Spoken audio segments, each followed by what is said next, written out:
Cat Burn.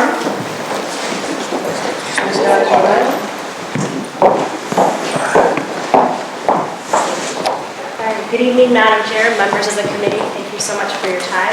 I'll keep my remarks brief. You heard a lot of great testimony, and there's much more to come.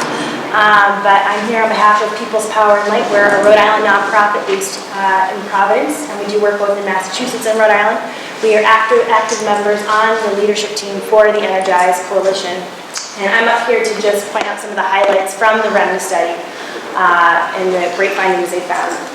So some background. Our economic and emission projections are based on, it's a 2015 study by the Regional Economic Models, Inc. They are a trusted expert in the field. They've served clients including Governor Raimondo's Roadworks program, U.S. federal agencies, AARP, and many more.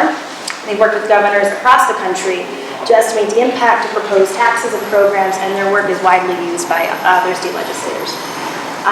The findings were compelling. The study was the latest installment of several carbon fee reports by REMA over a 2-year span for other states including Massachusetts, Washington, California, Vermont, and they also looked at the U.S. as a whole. Perhaps the big takeaway is the study noted that their state revenues from a carbon price are expected to be $140 million in the first year and increase annually. REMA projects that Rhode Island's gross state product would increase by $150 to $250 million by 2040 as Rhode Islanders invest more in our local economy and as we shift away from all of those expensive out-of-state resources and polluting fossil fuels. The study also noted there are significant savings for consumers.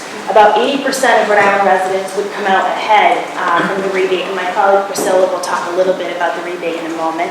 And there are several jobs to be had. Sectors including retailers, education, and healthcare are expected to gain.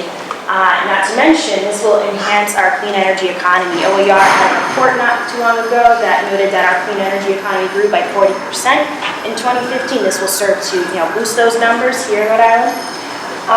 And as Tim had said, we're expected to add 1,000 jobs just in the first couple of years alone, which is exciting. And I do want to repeat that the emissions reductions are significant. 33% over 25 years is important to combat climate change and to reach our resilient Rhode Island goals. So a lot of the figures are in a handout that Energize has provided, and PPL also has written comments. But here, if there are any questions that you might have. Thank you. Thank you very much. Yes, please. I just wanted to thank you for making that comment about 80% of the people that will actually be ahead. Because, yes, we might be asking people to pay a little bit more for the gasoline or energy that they use, but the rebates should hopefully, for 80% of the people, be in the positive. I agree completely. It was a really important part of the study and our thoughts for the bill. Just a comment on who's ahead. Using my Cranston school as an example, if every school or public building in Cranston was to have access to a fund that saves you 30% on energy, imagine the impact on property tax in that city. And who would be ahead with that impact? So funding something like the infrastructure bank to get more efficiency in buildings, into government buildings has a tremendous impact and as significant as a car tax proposal or as a education refunding proposal I've got away with to be on this committee. So. Yeah, the funding is so important. We do advocacy work for energy efficiency, and some funds had to be pulled to support the infrastructure bank, which is very critical work, but we need both. We need all the tools in the kit, so this provides that much needed resource.